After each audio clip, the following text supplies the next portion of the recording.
A mountain man pulled her from a flooded river, then said, "You're mine to protect now." Thunder roars, the river swells, and a widow is dragged beneath the raging current. At the last breath, a rugged mountain man dives in, pulling her to shore. But when he speaks, his words change everything.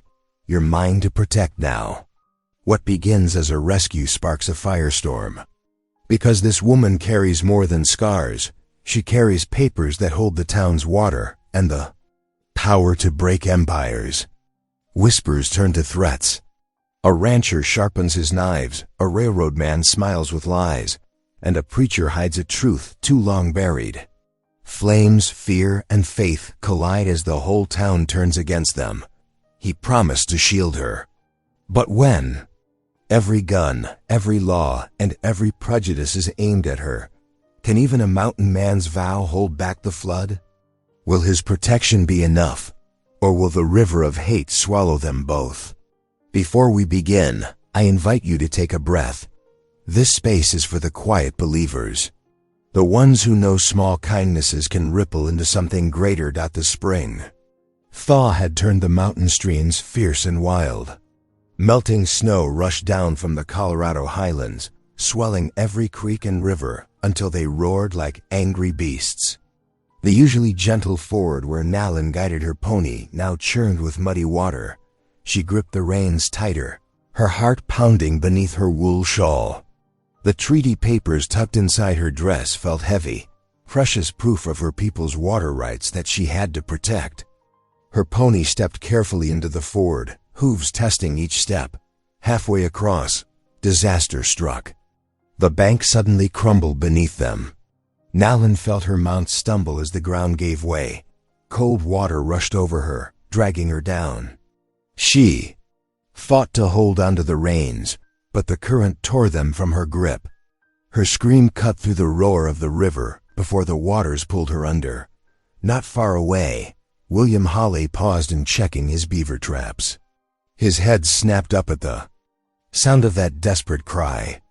Without hesitation, he dropped his gear and ran toward the ford. Boots pounding against the rocky ground. The sight of dark hair disappearing beneath the churning surface spurred him to action. William dove into the icy water, gasping as the cold hit him like a physical blow. The current tried to sweep him away, but he fought against it with powerful strokes. Years of mountain living had made him strong. There, a flash of cloth downstream, William struck out toward it, lungs burning. He caught a glimpse of her face, pale and still, before she slipped under again. Diving deep, his fingers brushed fabric, then caught hold. He pulled her close against his chest and kicked hard for the surface. The struggle to shore seemed endless. William's muscles screamed as he battled the current, trying to keep both their heads above water. Finally, his feet found purchase on the rocky bottom. He staggered up the bank, Nalin's limp body in his arms. She wasn't breathing. William laid her gently on the ground, his hands trembling as he pushed wet hair from her face. "Come on now," he muttered. "Breathe." As if in answer, Nalin began to cough violently, water spilling from her lips. Her eyes flew open, dark and frightened. When William reached to steady her, she flinched away, pressing herself against the ground. The fear in her eyes cut him deep. He recognized the wariness of someone who had learned to expect cruelty from white men. Moving slowly, William shrugged off his coat. "Easy now," he said softly, draping the coat around her shoulders. "You're safe here." Nalin's shoulders stayed tense, but she clutched the coat tighter as shivers racked her frame. The sun was sinking behind the mountains, painting the sky in shades of purple and gold. A cool breeze carried the scent of coming rain. "You're mine to protect now," William whispered, the words coming from somewhere deep in his soul. He didn't understand the sudden fierce protectiveness that gripped him, but he knew he meant every word. Thunder rumbled in the distance. William glanced at the darkening sky, then searched the rocky cliffs until he spotted what he needed, an overhang that would shelter them from the weather. "We need to get warm and dry," he said, keeping his voice gentle. "There's good shelter yonder, and I can build us a fire." Nalin rose unsteadily to her feet, still keeping her distance. She followed William to the overhang, her steps careful and measured. By the time they reached shelter, the first fat drops of rain were falling. William worked quickly, gathering dry wood from beneath the overhang and arranging stones in a circle. Soon a small fire crackled, pushing back the gathering darkness.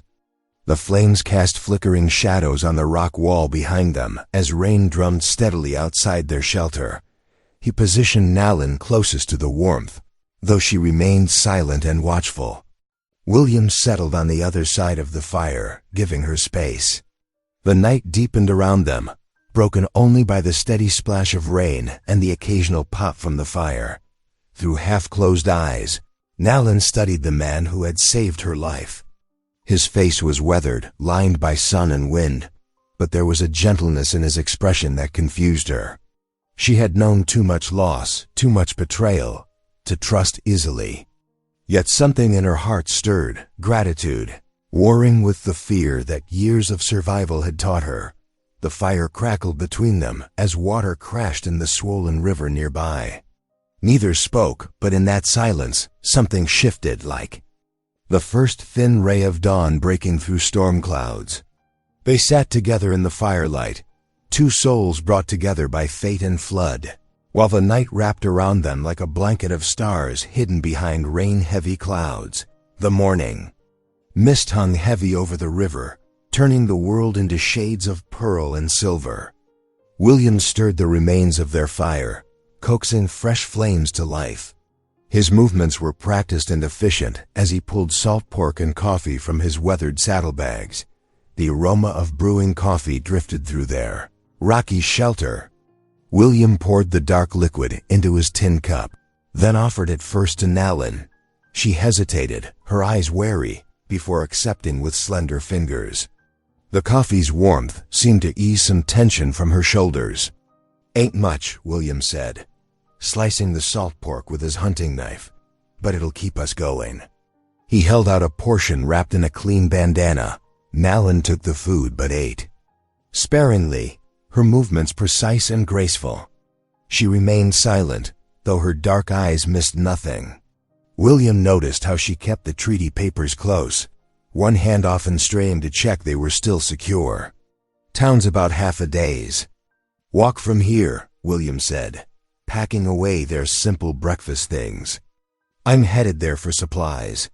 You ought to come along. Ain't safe out here alone with the rivers running wild." Nalin's face remained carefully blank, but her fingers twisted in the fabric of her dress. After a long moment, she gave a single nod. They set out as the sun burned away the last of the morning mist. William led his pack mule, loaded with beaver pelts and trading goods. The trail was treacherous with mud, forcing them to pick their way carefully between puddles and washouts. As they walked, William found his eyes drawn to the intricate beadwork decorating Nalin's deerskin dress. Fine stitching created delicate patterns along the hem and shoulders, speaking of skill and care. This was no wandering beggar, but a woman of substance and craft. By midday, they crested a ridge that overlooked Pine Crossing. The small town spread below them in the valley, a collection of wooden buildings strung along the main street like beads on a thread. Smoke rose straight from chimneys in the still air. Their descent into town drew immediate attention. Ranch hands lounging outside the saloon straightened up, conversations dying as Nalin passed. William kept his stride steady, though his jaw tightened at the hostile stares. "Look what the mountain man dragged in," one cowboy muttered, just loud enough to carry. Whispers rippled through the gathered men like wind through dry grass. William positioned himself between Nalin and their scrutiny, leading the way to Thorson's general store. The wooden sidewalk creaked under their boots as they entered. Inside, the store smelled of coffee beans, leather, and tobacco. Shelves stretched to the ceiling, stocked with everything from seed corn to saddle soap. Mr. Thorson peered at them over his wire-rimmed spectacles, his weathered face creasing with surprise. Nalin approached the counter with quiet dignity. From within her dress, she withdrew an oilskin packet, carefully unwrapping it to reveal a bundle of papers. William caught glimpses of official stamps and flowing signatures as she spread them. Before the storekeeper, Mr. Thorson squinted at the documents, his expression growing troubled. Outside, the murmur of voices grew louder, carrying through the store's front windows. William moved closer to the door, every muscle tense as he watched shadows gather on the boardwalk. The morning's peace had vanished like dew under the harsh sun. William could feel the town's mood shifting, turning dangerous as a summer storm. His decision to bring Nalin here suddenly felt like leading a lamb to slaughter, but there was no turning back now. He kept his voice low but firm. "Mr. Thorson, my trading goods are sound, and the lady's papers are proper. We've got business to conduct." The storekeeper glanced between them, then at the growing crowd outside. His hands fidgeted with his spectacles. As the weight of the town's expectations pressed against his conscience, William's hand strayed closer to his belt, though he prayed he wouldn't need the pistol holstered there. The morning's simple journey had become something far more complicated, and he could read trouble in every face that passed the store window. Nalin stood straight backed at the counter, her dignity a shield against the hostility seeping through the walls. But William saw how her fingers trembled slightly as she touched the precious papers, documents that clearly meant more than just trade goods to her, and now seemed likely to cause more trouble than either of them had bargained for. Evening shadows crept across Pine Crossing as William led Nalin to the livery stable. The hay-sweet air inside offered some comfort after the hostile stares they'd endured all afternoon. Lantern light caught dust motes dancing as Nalin settled onto a hay bale, carefully spreading her belongings before her. With reverent hands, she separated the treaty papers from her other possessions. The oilskin wrapping crackled as she smoothed it flat. William leaned against a post, watching as she traced the official signatures with one finger. "My husband," she began, her voice soft but clear. "He made agreement with government men." She paused, searching for words. "They promised water rights. Land upstream." Her eyes met William's. "Good land, where the river runs strong." William's chest tightened as understanding dawned. No wonder the town bristled at their arrival. That upstream property was prime territory, vital to every rancher's survival and doubly so to the railroad's expansion plans. "Your husband," William said carefully. "He's gone?" Nalin nodded, her face a mask of controlled grief. "Soldiers came. Many died." She gathered the papers close. "But his word, his claim, it lives in these marks." William rubbed his jaw stubble, scratching his palm. What he'd thought was a simple rescue had landed them in the middle of a range war brewing. Water rights were blood rights in this territory, and an Apache widow's claim would stir up trouble like kicking a hornet's nest. As darkness settled, Nalin tried to rest on her blanket in an empty stall. William positioned himself near the stable doors, his Winchester rifle across his knees. The weapon was well worn, its stock smooth from years of use, but it had never failed him. Voices drifted through the evening air, carrying the bitter edge of whiskey and prejudice. "No Apache widow will hold claim here," a ranch hand growled, loud enough to carry. "Boss won't stand for it." William's fingers tightened on the rifle. He knew how quickly talk could turn to action in frontier towns. The hours crept by, marked only by the soft sounds of horses shifting in their stalls, and Nalin's quiet breathing. Near midnight, a shadow moved past the stable window. William straightened, every sense alert. The creak of a door hinge sent him to his feet, rifle ready. The flash of movement came too fast, a lantern sailing through the air, spilling fire onto the hay pile beside Nalin's blanket. Flames leaped up, hungry for the dry straw. William lunged forward, boots stomping frantically at the spreading fire. Heat seared his legs as he kicked the burning hay apart. Nalin scrambled up, clutching her belongings. The acrid smell of smoke filled the stable as William grabbed her smoldering blanket, dragging it outside. He hurled it into the street, glaring. Into the darkness. Shadows moved in doorways, but no one stepped forward to claim responsibility. "Show yourself." William's voice boomed down the empty street. Only silence answered, broken by the soft pat of boots retreating into the night. Back inside, Nalin huddled against a wall, trembling fingers checking her precious oilskin packet. The papers had survived, though one corner was scorched brown. Her eyes met William's, wide with fear but also fierce determination. William's jaw clenched as he surveyed the stable. The fire could have killed them both, and that might have been the intent. This wasn't just harassment anymore. The town meant to drive Nalin out. One way or another. He kept watch until false dawn painted the sky in shades of pearl. As first light crept through the stable windows, William began saddling his mule. The animal's ears switched nervously, still unsettled by the night's events. "We need to leave," he told Nalin, his voice gruff with lack of sleep. "Ain't safe here." Nalin stood still, one hand pressed against her throat where a beaded necklace lay hidden. She looked toward the town, then back at William. After a long moment, she nodded and began gathering her few possessions. William understood her hesitation. Leaving meant postponing her claim, perhaps losing it entirely. But staying meant risking far more than property rights. He'd seen that kind of hatred before. It only grew worse with time. As they prepared to depart, William noticed how Nalin's fingers shook slightly as she tied her bundle. But her spine was straight, her chin lifted with quiet dignity. The scorched oilskin packet disappeared into her dress, close to her heart, as they stepped out into the breaking dawn.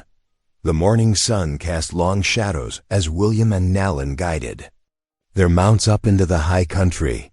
Spring thaw had turned the mountain trails treacherous, forcing them to pick their way carefully through mud and melting snow. Their horses' hooves sank deep with each step, the animals snorting with effort as they climbed. William kept a watchful eye on Nalin's progress. Her pony, though sure-footed, struggled with the steep terrain. "Lean forward in the saddle," he called out, demonstrating the motion. "Helps the horse balance better." Nalin studied his position, then mimicked it perfectly. Her slight frame shifted with fluid grace, moving as one with her mount. The pony's stride immediately steadied, finding better purchase on the slick ground. Around them, the landscape changed as they gained elevation. Scrub oak gave way to towering pines, their branches heavy with melting snow. Water music filled the air, streams rushing with snowmelt, drops falling from needles, mud squishing under hooves. By midday, they reached a clear-running creek nestled in a small valley. William reined in, noting how the sun had dried some patches of ground. "Best rest the horses here," he said, dismounting. While he loosened the saddle girths, Nalin slipped into the brush without a word. William thought little of it until she returned minutes later, a plump rabbit dangling from her hands. His eyebrows rose as she quickly dressed the catch with practiced movements. "You got quick hands," he said, impressed. She gave him a small smile, the first he'd seen since pulling her from the river. The afternoon journey took them higher still, where patches of snow lingered in the shadows. Finally, as the sun dipped toward the western peaks, William's line shack came into view. The rough-hewn cabin hunched against the mountainside, its log walls weathered gray by countless storms. "Home," William said simply, leading the way to the front door. It wasn't much, just one room with a stone hearth and a plank floor, but it was solid shelter, far from Pine Crossing's threats. While William stabled the horses, Nalin surveyed the cabin's interior. Without comment, she found a pine branch and began sweeping the dirt floor with smooth strokes. The simple domestic act transformed the space, making it feel less abandoned. William built up the hearth fire, stealing glances at his unexpected guest. She moved with quiet efficiency, setting up to cook their rabbit with dried beans from his stores. The familiar task seemed to ease some of the tension from her shoulders as darkness gathered outside, the cabin filled with the rich aroma of simmering stew. William lit his old brass lamp, its gentle glow warming the rough walls. They ate in comfortable silence, the fire crackling softly. After the meal, Nalin sat cross-legged near the hearth. Her voice rose softly in the dim light, not speaking, but humming. The melody was unlike anything William had heard before, rising and falling like wind through canyon walls. Though the words were in Apache, their gentle cadence soothed something deep in his soul. Without conscious thought, William's head bowed. His hands clasped loosely in his lap, a gesture he hadn't made since battlefield prayers during the war. The familiar position sparked memories of faith long buried, of Sunday services and his mother's gentle voice reading scripture. Outside, coyotes began their evening chorus, their wild songs echoing off the mountainsides. The sound mingled with Nalin's humming, weaving together in strange harmony. William kept his head bowed, letting the peace of the moment wash over him. The hymn eventually faded, leaving only the pop and hiss of burning pine logs. Neither spoke, sharing the quiet as shadows danced across the cabin walls. In the stillness, William felt something shift between them, trust-taking, root-like spring grass pushing through melting snow.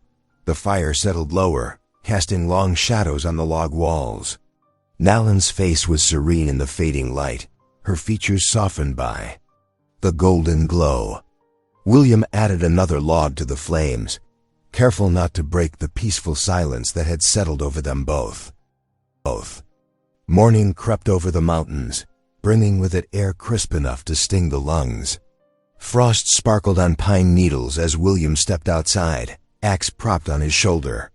The woodpile needed tending. Winter's remnants still clung to these heights. He fell into the familiar rhythm of splitting logs, each stroke precise and powerful. The axe bit deep into pine rounds, the sharp crack of splitting wood echoing across the clearing. Sweat soon dampened his shirt despite the cool air. Through the cabin's open door, he glimpsed Nalin settled by the hearth. She had gathered his worn buckskins, patches frayed from years of hard use. Her nimble fingers worked steadily, pushing a bone needle through the tough leather. The quiet domesticity of the scene made his chest tighten with unfamiliar warmth. By mid-morning, Nalin ventured into the surrounding forest with a bow she'd fashioned from supple wood. William paused his work to watch her ghost between the trees, moving with the silence of long practice. Within an hour, she returned with 2 plump squirrels and a bundle of wild roots wrapped in her shawl. That evening, as they sat before the fire sharing a hearty stew, Nalin began to speak. Her voice was soft but steady, each word carefully chosen. "Soldiers came at dawn," she said, stirring the flames with a stick. "Many guns, much shouting." Her eyes grew distant with memory. "My husband, he stood with others, protecting our people. The papers," she touched the oilskin packet beside her. "He died holding them, proving our rights to the water, the land." William's jaw clenched, recognizing the weight of loss in her words. His own memories stirred, cannon smoke and screaming horses, brothers falling in Virginia mud. The war had left him hollow, driving him to these remote mountains where silence could dull the pain. Days passed in shared routine. William split wood and checked his trap lines while Nalin kept the cabin, her presence slowly transforming the bare shelter into something warmer. Each evening found them sharing quiet meals, comfortable in their growing understanding of each other. The outside world intruded with the arrival of Jake Turner, a grizzled trapper William knew from trading furs. The man's eyes widened at seeing Nalin through the cabin window. "Thought the talk in town was just rumor," Jake said, scratching his beard. "They're saying you're harboring an Indian widow with stolen rights. Railroad agents stirring folks up. Something fierce, promising work crews and prosperity once they secure water access." He shifted uncomfortably, Ranchers are mighty riled too. Talk of forming a party to ride up here. William's hand tightened on his axe handle, knuckles white. Rights ain't stolen if they're granted by treaty. Jake held up his hands. Don't need to convince me. Just thought you should know what's brewing down below. He departed soon after, leaving tension hanging thick in the mountain air. That night, as thunder growled in the distance, William knelt by his bunk. Words he hadn't spoken in years rose to his lips, halting at first, then gaining strength. "Lord," he whispered, "I ain't been much for talking to you since the war. Reckon that's my failing." He paused, gathering thoughts. "But I'm asking now. Show us the path through this valley. Guard this woman who's suffered enough. Guide my hand to protect what's right." A soft rustle made him glance up. Nalin knelt nearby, head bowed. Her voice joined his, weaving Apache words with his English ones. Though he couldn't understand her language, the spirit of her prayer merged with his own, rising like smoke to the rafters. Rain began to drum the cabin roof, but William barely noticed. Something profound was shifting between them as they prayed, a connection deeper than words could express. Here was a woman who had lost everything yet maintained her dignity, her faith. His admiration for her quiet strength grew with each passing. The storm intensified, wind howling through pine boughs outside. Inside the cabin, their prayers continued, two voices from different worlds finding harmony in shared petition. Lightning flashed through the window, briefly illuminating their bowed heads. In that moment, William felt more at peace than he had in years, despite knowing confrontation approached from the valley below. Thunder crashed overhead, but within the cabin's walls, a fragile sanctuary held. Their prayers mingled with the storms. Fury, a reminder that even in nature's wildest moments, grace could be found in unlikely places. The mountain larder had grown thin. William stared at their dwindling supplies, a handful of dried beans, some jerky, and precious little coffee. He knew they couldn't hold out much longer in the isolated cabin. "We need to ride down to Pine Crossing," he told Nalin over their morning coffee. "Food's running low, and hiding up here won't solve anything." Nalin's fingers tightened around her tin cup, but she nodded. They both knew this confrontation had to come. They set out at dawn, leading the pack mule down trails turned treacherous. By spring thaw, mud sucked at the horses' hooves as they picked their way carefully down the mountain slopes. The journey took most of the morning, with William often dismounting to lead his horse through particularly boggy stretches. As they approached Pine Crossing, Sunday bells began to toll across the valley. The sound carried clear and strong through the cool morning air. William noticed Nalin straighten in her saddle at the familiar call to worship. "Reckon that's as good a time as any," he said quietly. "Whole town'll be there." The little white church sat on a gentle rise, its weathered clapboards gleaming in the morning light. Horses and wagons clustered around it as townsfolk filed inside. William helped Nalin dismount, then tied their horses to the hitching post. Inside, the church was already full. Heads turned as William and Nalin made their way to an empty pew at the back. The wooden floorboards creaked beneath their feet. Whispers rippled through the congregation like wind through prairie grass. Reverend Moore stood at his pulpit, weathered Bible open before him. His voice trembled slightly as he began his sermon on mercy, drawn from the Gospel of Luke.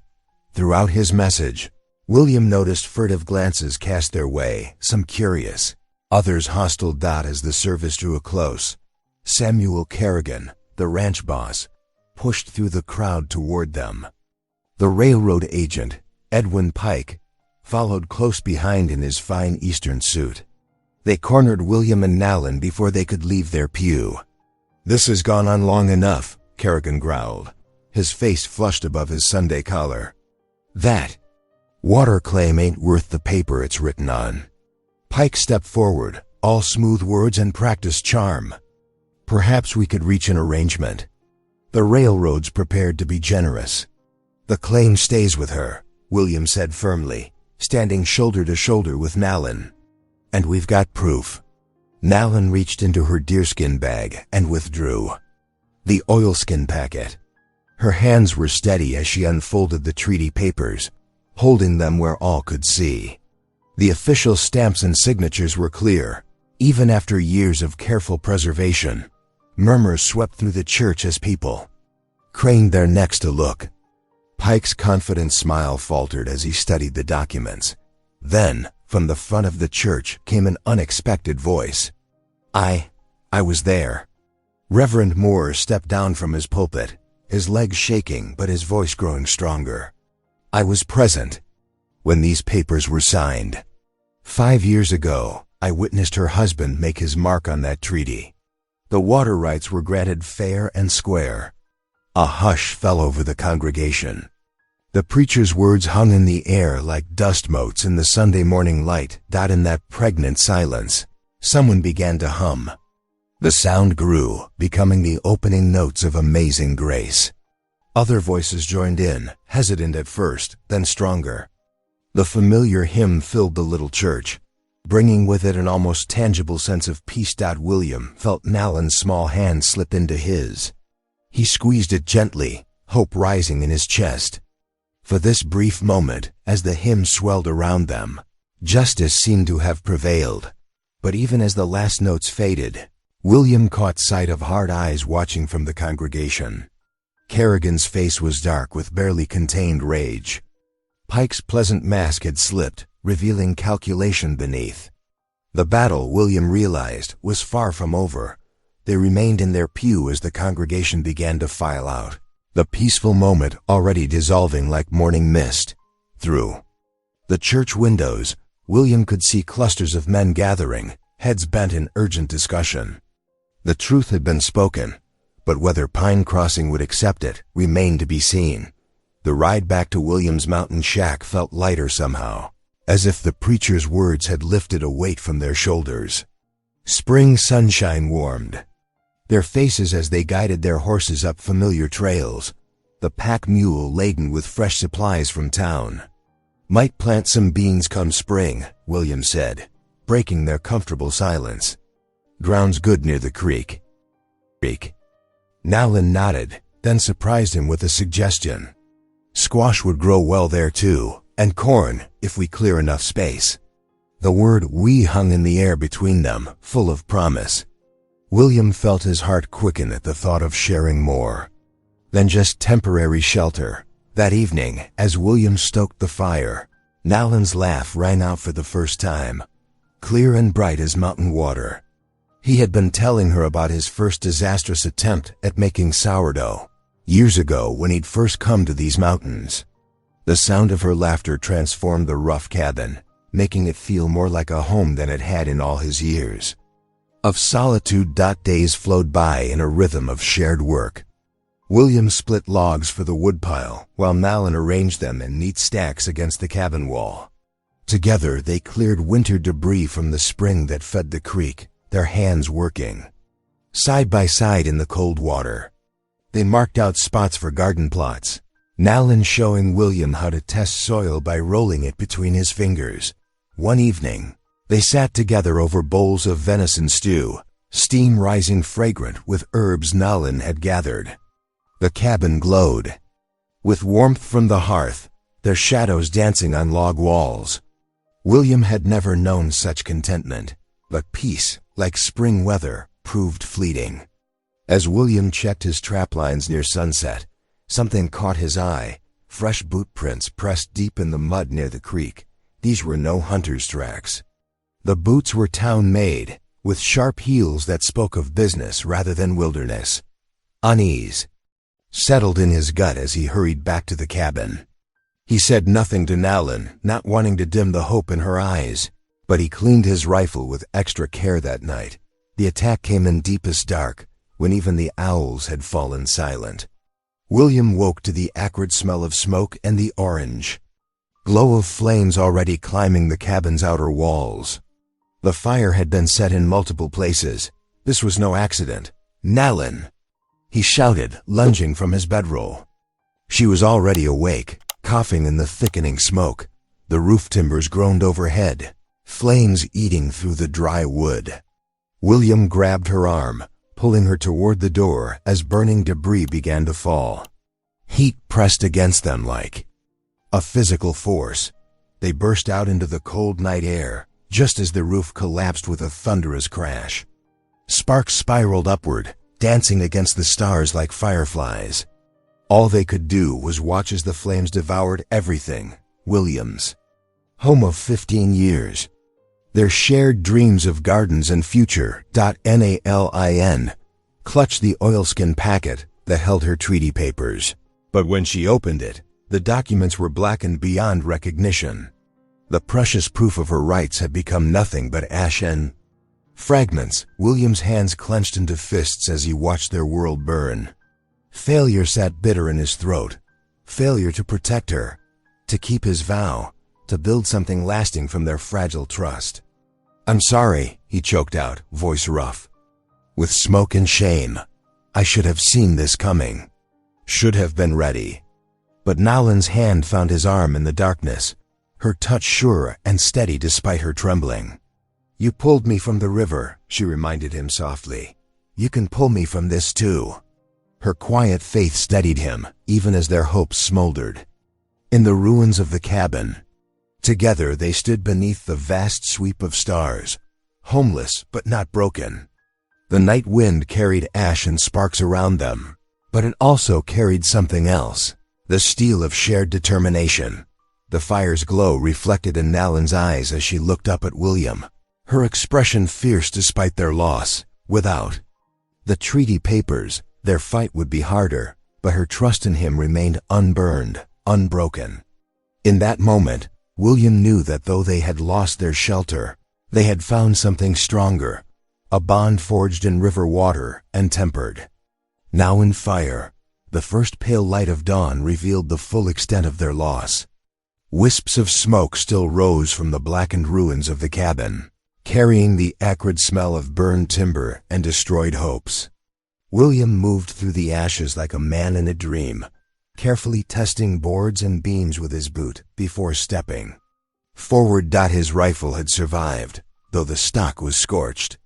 The old kettle was cracked but still usable. He gathered what blankets he could find, most charred around the edges but parts still serviceable. Everything else, tools, supplies, memories, lay in ruins. "Best we move away from here," William said, his voice rough from smoke and fatigue.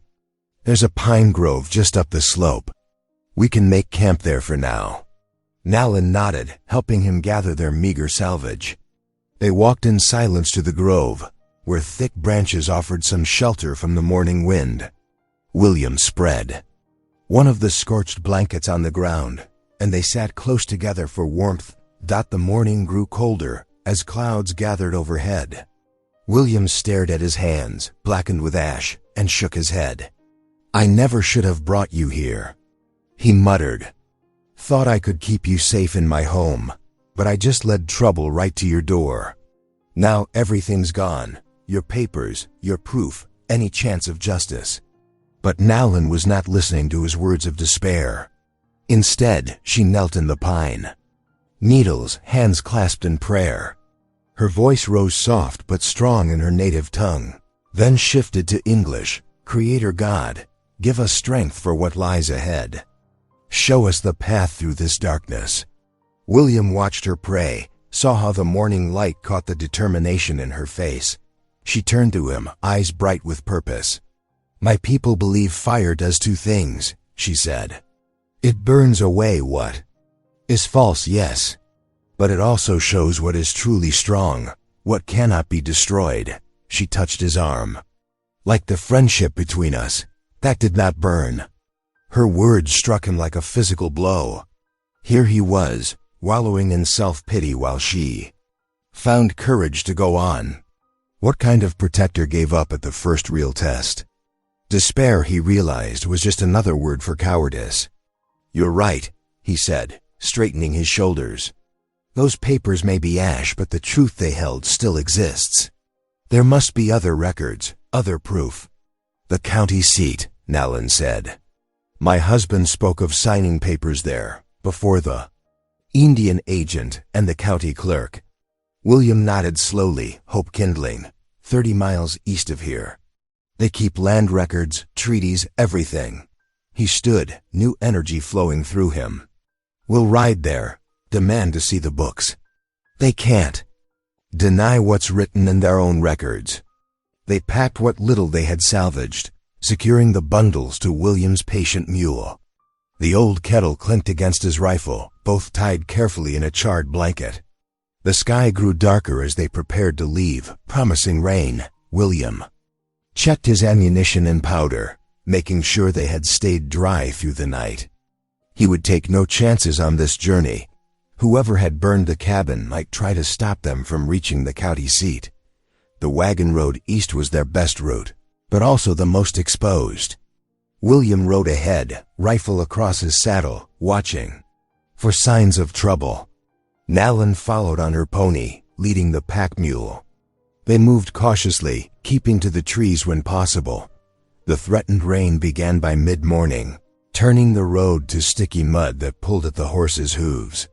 Their progress slowed to a careful walk. Each splashing step seemed to mock their urgency, but William knew better than to risk a horse's leg in such treacherous footing. Still, determination drove them forward. William saw it in the straight line of Nalin's back as she rode, in the quiet strength of her face when they paused to rest the horses. Her courage fed his own resolve. They would find justice with or without the burned papers. They would make the truth known. The rain continued steady and cold, soaking through their clothes, but neither suggested turning back.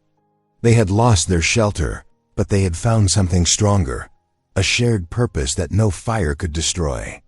William led them onward through the mud and rain, every step taking them closer to the county seat, and the hope of justice that waited there. The journey to the county seat stretched before them like a ribbon of mud, winding through hills still, draped in spring mist. Their mounts plodded forward, hooves squelching in the wet earth. William kept one hand near his rifle, scanning the tree line as they rode. The cold rain had finally stopped, but dark clouds threatened overhead. By midday, they paused to rest the animals near a swollen creek. The water rushed past, brown and angry with spring runoff. Nalin gathered wild roots while William checked their supplies. Their saddlebags held little, some dry biscuits, a handful of coffee beans, and his battered tin cup. Creek's too high to cross here, William said, studying the churning water. We'll follow it downstream until we find better footing. Nalin nodded, already building a small fire. She cleaned the roots and set them to boil in the cracked kettle they'd salvaged from the cabin. The simple meal of biscuits and boiled roots filled their bellies, if not their spirits. As evening approached, William chose their campsite carefully, a small rise with good views in all directions. He kept his revolver close as darkness settled over the land. Through the night, he dozed sitting upright, waking at every snapping twig or call. Nalin slept wrapped in their scorched blankets, her breath steady in the cool air. Dawn brought little warmth. They mounted up and continued east, the countryside gradually changing from wilderness to settled land. Wagons passed them on the road, loaded with supplies and household goods. The settlers stared openly at Nalin, then quickly looked away when William met their eyes. Near noon, they heard the rhythmic thud of hooves. A patrol of cavalry appeared around a bend, blue uniforms stark against the muddy landscape. William tensed, but kept his hands visible on his saddle horn. The soldiers rode past in formation, their eyes lingering on Nalin with obvious suspicion. No words were exchanged, but their disapproval hung heavy in the air. "Pay them no mind," William said quietly once the patrol had passed. "We've got as much right to this road as anyone." Nalin lifted her chin slightly. "I am used to such looks," she said. "They do not touch my heart." The sun was setting when they finally crested a hill and saw lights twinkling in the valley below.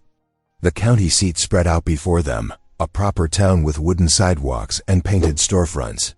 Compared to Pine Crossing, it seemed almost like a city. William led them down the main street, past closed shops and curious onlookers. Most boarding houses turned them away with muttered excuses about being full. Finally, they found a livery stable owner willing to rent them space in his barn for the night. The barn was drafty, wind whistling through gaps in the wooden walls.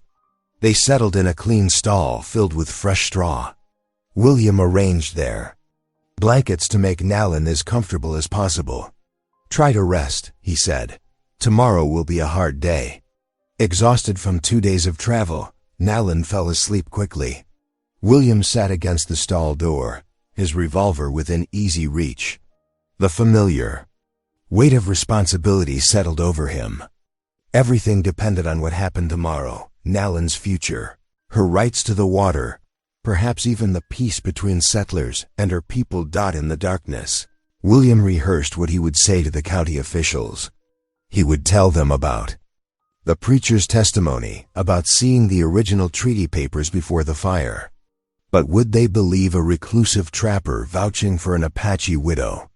His word carried little weight in such circles. The wind picked up outside, rattling the barn's loose boards. William pulled his coat tighter and bowed his head. "Lord," he whispered, "give me the words tomorrow. Help me speak truth that they must hear. And give me courage to stand by her, no matter what comes." A horse stamped in a nearby stall. An owl called somewhere in the night. William kept his vigil, watching over Nalin's sleep, his vow to protect her burning stronger than ever in his heart. Tomorrow would test them both, but for now at least, she could rest safely under his guard.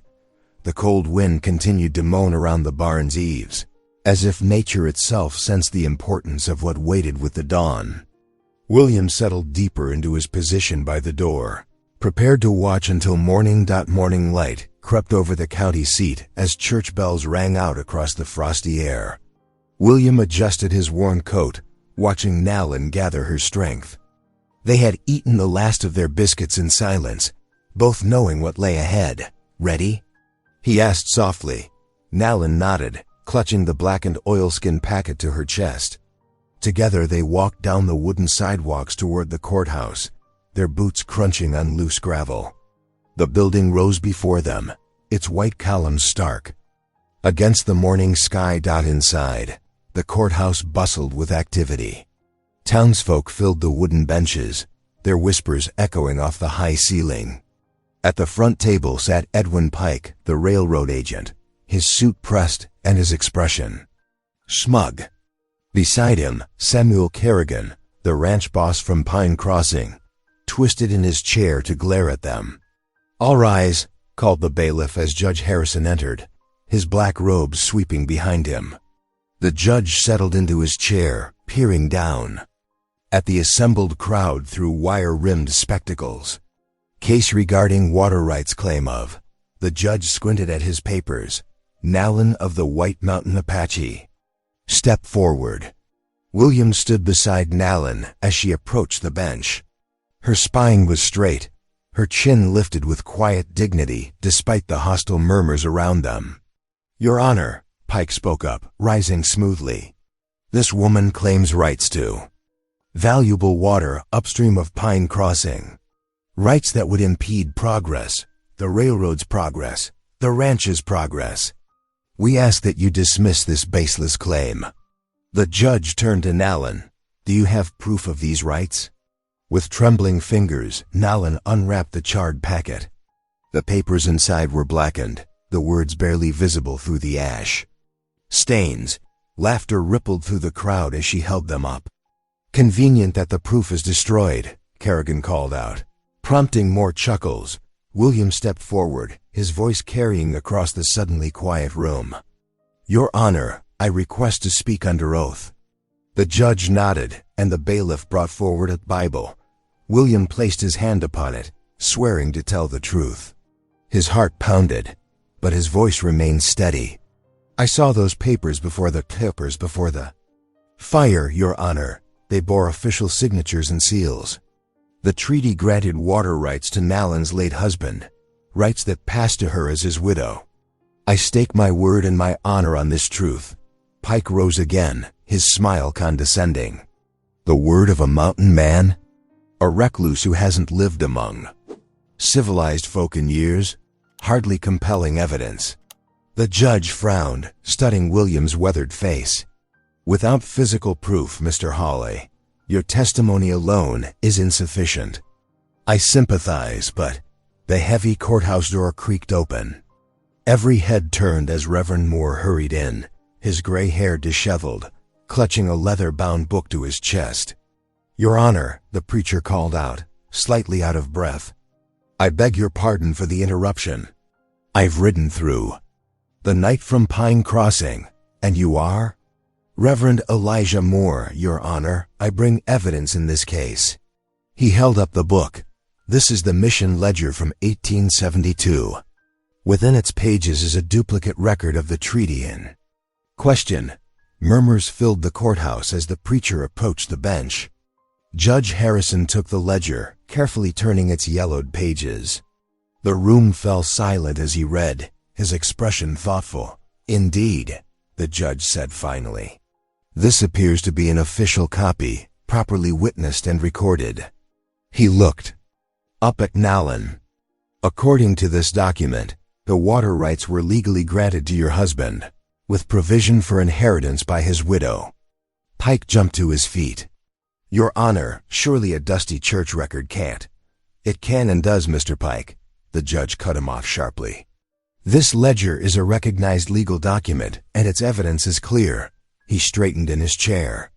I hereby uphold Nallen's claim to the water rights as specified in the original treaty.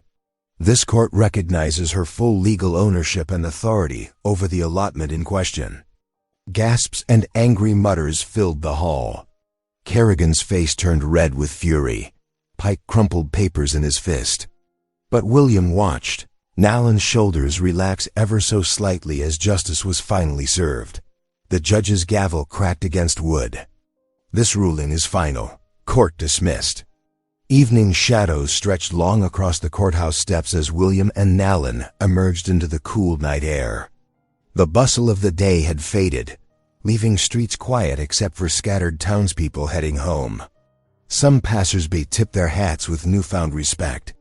Others turned away, faces dark with disapproval.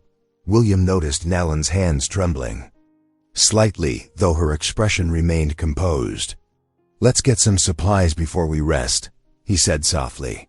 The general store's bell jingled as they entered. William selected basic provisions: coffee, flour, salt pork, and matches. The shopkeeper wrapped everything in brown paper without comment, though his eyes kept drifting curiously to Nallen. They led their animals to the edge of town, where ancient cottonwoods spread their branches over a patch of soft grass. William unloaded their supplies while Nallen gathered kindling. The evening air carried the sweet scent of spring, mixing with wood smoke as their small fire took hold. Settling on his bedroll, William watched Nallen stir a pot of coffee. Her shoulders began to shake, and he realized she was crying, silent tears streaming down her face. These were different from the tears of fear or anger he had seen before. These flowed from somewhere deeper, carrying years of struggle finally. Released without thinking, William moved closer and placed his arm around her shoulders. She stiffened for just a moment before leaning into his embrace. You're safe now, he murmured, his voice rough with emotion. Nobody can take what's rightfully yours anymore. They sat like that as stars emerged overhead, the fire crackling softly. Nallen's tears gradually ceased, though she remained within the circle of his arm, as if drawing strength from his presence. Morning brought dew-dampened blankets and birdsong. They ate a simple breakfast of hardtack softened in coffee before loading their animals for the journey back to Pine Crossing. The road stretched ahead, winding through valleys and across streams, swollen with spring runoff. As they rode, Nallen began pointing out landmarks, speaking their names in Apache. Tiwani, she said, gesturing to a broad river that sparkled in the morning light. It means much water. William repeated the words carefully, his tongue stumbling over the unfamiliar sounds. Nalin smiled, correcting his pronunciation gently. "And those peaks?" he asked, pointing to distant mountains shrouded in clouds. "Jilwigai," she replied. "White Mountains. The home of my people since the beginning." Throughout the day, she taught him more words for hawk, pine tree, sacred springs. Each name carried history, stories passed down through generations. William listened intently, understanding that these names restored dignity to places others had carelessly renamed. When dusk approached, they made camp beside a clear-running river. While William tended the horses, Nalin gathered wild onions and watercress to add to their supper. The evening air grew cool as they sat by their fire, sharing a meal of salt pork and foraged greens. "My mother taught me songs for fishing," Nalin said suddenly, her voice soft with memory. Simple ones, meant for children learning to catch trout in the streams. William looked up with interest. "Would you share one?" Nalin began to hum, then sang quietly in Apache. The melody was gentle, rising and falling like flowing water. After singing it through once, she translated the words about patient waiting, watching the water, understanding the fish's ways. "Sing it again?" William asked. This time he hummed along, his deeper voice rough but earnest as it joined hers. He stumbled over the unfamiliar rhythm, making Nalin smile, but he persisted. They sang it together several times, their voices carrying over the river's murmur. William's clumsy attempts at the Apache words made Nalin laugh not mockingly, but with genuine warmth. Her laughter sparked something in his chest, a feeling of rightness he hadn't known in years. The fire burned low as night deepened around them. Crickets joined their songs, and somewhere in the distance, a lone coyote called. William added another log to the flames, watching sparks spiral upward toward the stars. This moment felt different from all the times he had protected her before. Something had shifted between them, like winter giving way to spring, a partnership growing from the soil of shared struggle, trust, and triumph. Nalin began teaching him another song, this one about stars showing the way home. William listened, his heart full of wonder at how naturally they had moved from stranger to protector to something deeper, something built on mutual respect and understanding. As their voices blended in the darkness, he knew they were writing a new story together, one that bridged two worlds with hope and harmony. Pine Crossing emerged from the morning mist as William and Nalin rode down the muddy main street. The town seemed different now, not entirely welcoming, but changed. A group of children playing marbles near the general store spotted them first. Their game forgotten, they ran toward the riders, eyes bright with curiosity. "Is it true you can catch fish with just a stick?" One boy called out to Nalin, his suspicion overcome by childhood wonder. Nalin smiled, nodding. "With a willow branch and proper patience, yes." More children gathered, trailing behind their horses while parents watched from doorways and porches. William noticed the mixed reactions. Some townsfolk offered cautious nods, while others, particularly the ranchers outside the saloon, fixed them with cold stares. "Miss, could you show us?" a small girl asked, tugging at Nalin's skirt as she dismounted. "Tomorrow by the river," Nalin promised, her voice gentle. "Bring your friends." William led their horses to the livery, aware of eyes following their every move. The preacher approached as they unloaded their supplies. "Welcome home," Reverend Moore said, his weathered face creasing with a warm smile. "I've spoken with the council.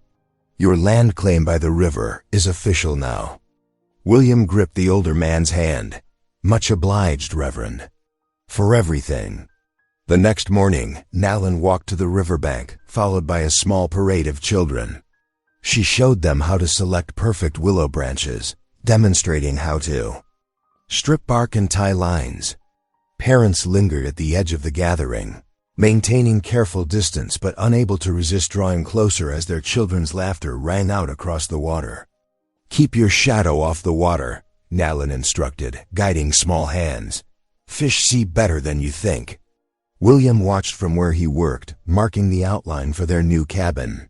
The sound of splashing and gleeful shouts when the first small trout was landed brought a smile to his face. He squared another log, his axe biting deep into pine wood. Reverend Moore arrived with his sleeves already rolled up. "Thought you might need an extra pair of hands," he said, picking up a saw. Throughout the day, more help arrived.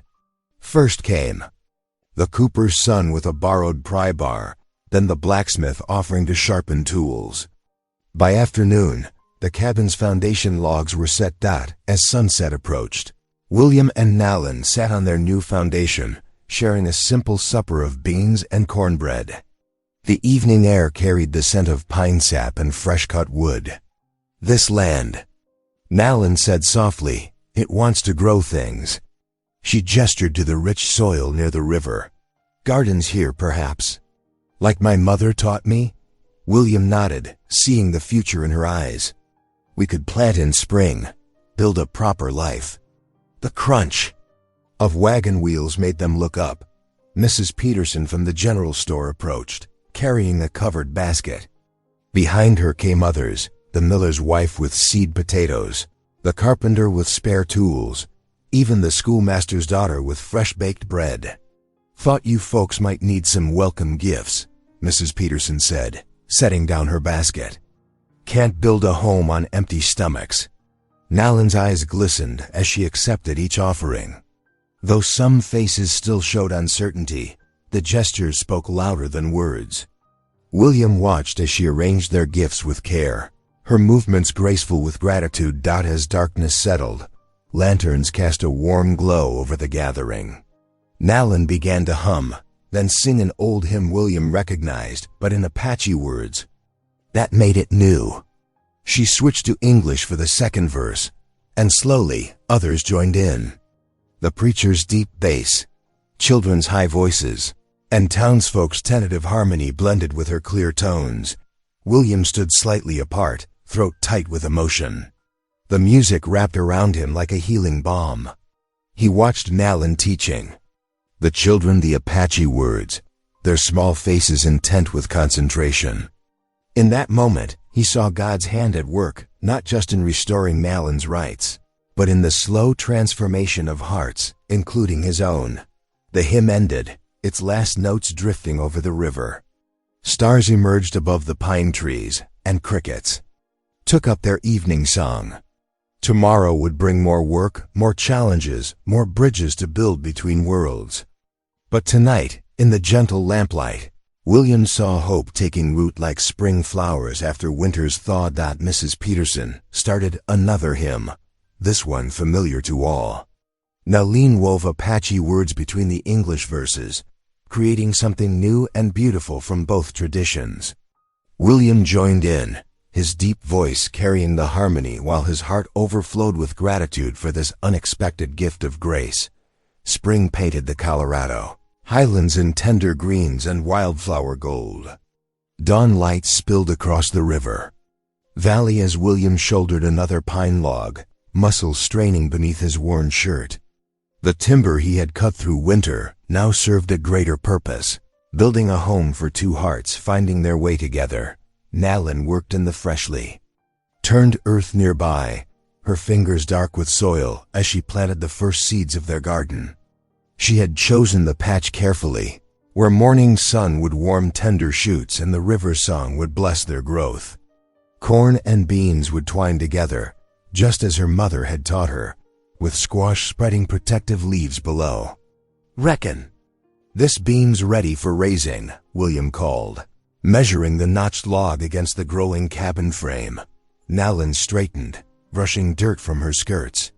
"The walls grow strong," she said, her eyes bright with pride. Throughout the morning, townsfolk arrived in ones and twos, bringing tools and willing hands. The cooper's son hefted his father's heaviest mallet. The blacksmith's daughter carried nails fresh from the forge. Even the schoolmaster came, his spectacles flashing as he studied William's careful plans. "Never seen cabin joints cut quite that way," he remarked, running fingers along the precise angles. Apache wisdom, William explained, nodding toward Nalin. Their lodges stand against mountain winds. We're building with both our knowledge. The sound of hammers filled the spring air, punctuated by shouts of encouragement as each wall rose. Higher, women laid out a midday meal on rough planks, fresh bread, dried venison, early spring greens. The work party paused to eat, sharing water from tin cups and stories of other cabin raisings. Near afternoon, hoofbeats drew all eyes to the road. The ranch boss, Samuel Kerrigan, rode past on his big bay horse. His face darkened seeing so many townspeople helping, but he said nothing. The law's protection hung invisible but strong around. Nalin's claim. He spurred his horse onward, dust rising in his wake. "Pay him no mind," the preacher said quietly, placing a weathered hand on Nalin's shoulder. "Your right to this land is sealed before God and man both." As evening approached, children began arriving from their chores, drawn by curiosity and the excitement of construction. They gathered at the river's edge where Nalin knelt in the damp sand. "Our people have always honored the waters," she explained, showing them how to cup their hands in offering. "The river gives life. We give thanks in return."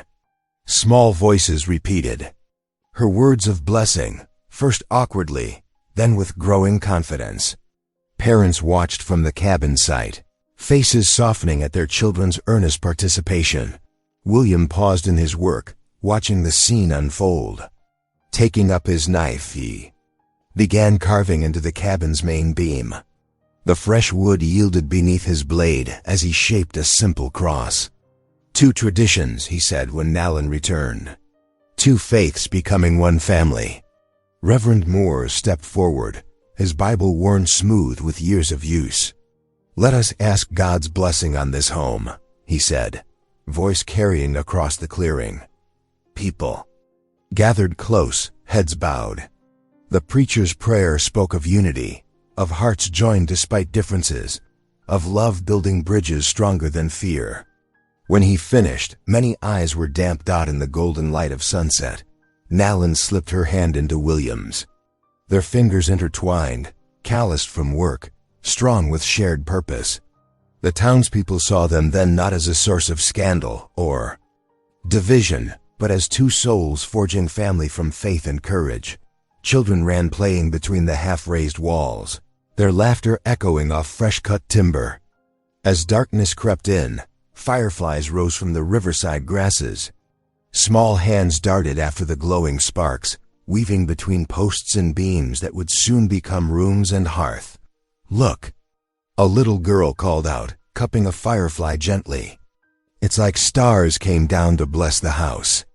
Nalin smiled, teaching them the Apache word for the tiny lights. The children repeated it, their voices mixing English and Apache together as naturally as the river mixed with its streams. William stood in what would become their doorway, watching the firefly dance.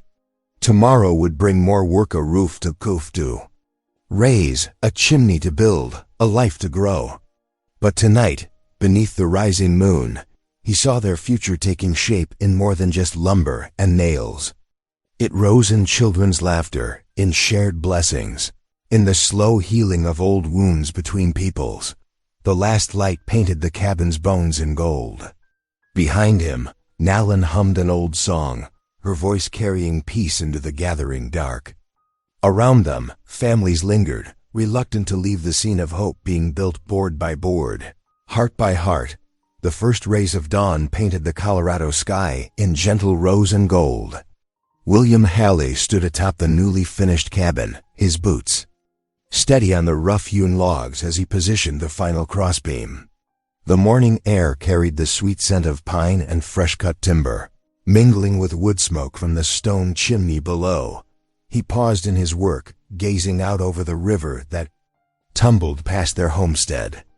The spring waters still ran high, but now they sparkled with promise rather than threat. The same current that had nearly claimed Nalin's life now brought life to their garden, where young corn pushed through dark soil. Nali and emerged from the cabin, her deerskin dress adorned with intricate beadwork that caught the morning light. She lifted her hand to shield her eyes, watching William secure the last beam with practiced strokes of his hammer. William climbed down the ladder, wiping sweat from his brow. Standing beside Nalin, he looked out over the rushing water. "The river tried to claim you," he said softly, his voice thick with memory. "God gave you back. Now he's given me back too." Nalin's smile held the warmth of summer as she laid her hand atop his weathered one. Together they stood in the morning light, their shadows stretching across land that was now truly their home. Inside the cabin, lamplight cast a gentle glow on smooth plastered walls. The hearth fire crackled beneath a pot of venison stew, filling the room with rich aroma. Nalin had seasoned it with wild herbs gathered along the riverbank, blending Apache tradition with frontier fare. As the morning lengthened into day, neighbors began arriving. They came bearing fresh-baked bread wrapped in clean cloth, well-worn hymn books tucked under arms, and faces bright with welcome. The cooper's wife brought her famous sourdough rolls. The blacksmith's family arrived with a new iron pot, still dark from the forge. Children darted through the doorway, their laughter mixing with the pop and snap of the hearth fire. They gathered around the flames, some sitting cross-legged on the smooth plank floor, others perching on sturdy benches William had crafted. Young voices rose in excitement as Nalin showed them how to string dried berries into necklaces just as her mother had taught her. Not every face in Pine Crossing had softened. Through the window, William caught sight of the ranch boss riding past, his expression still hard with unspoken prejudice. But here, within these walls blessed by both cross and sacred song, dignity stood unshaken. The law protected their claim. Faith had renewed their hearts, and love had forged family from two different worlds. As evening approached, William and Nalin stood at the head of their table. Bowls of steaming stew passed from hand to hand. The preacher raised his voice in blessing, and all heads bowed in prayer. Nalin's fingers intertwined with William's as they stood as true partners, surrounded by the community that had learned to embrace them. Outside, the river rushed past their cabin window. Its voice no longer carried threat or sorrow, but sang instead of life renewed. Like the water finding its way between stones, love had carved a path through hardened hearts. The current that had once nearly separated them now brought sustenance to their garden, music to their days, and the promise of seasons yet to come. Thank you for being here. If something in this story stayed with you, I'd love to see you again. Subscribe, and tomorrow I'll bring you another story crafted with heart.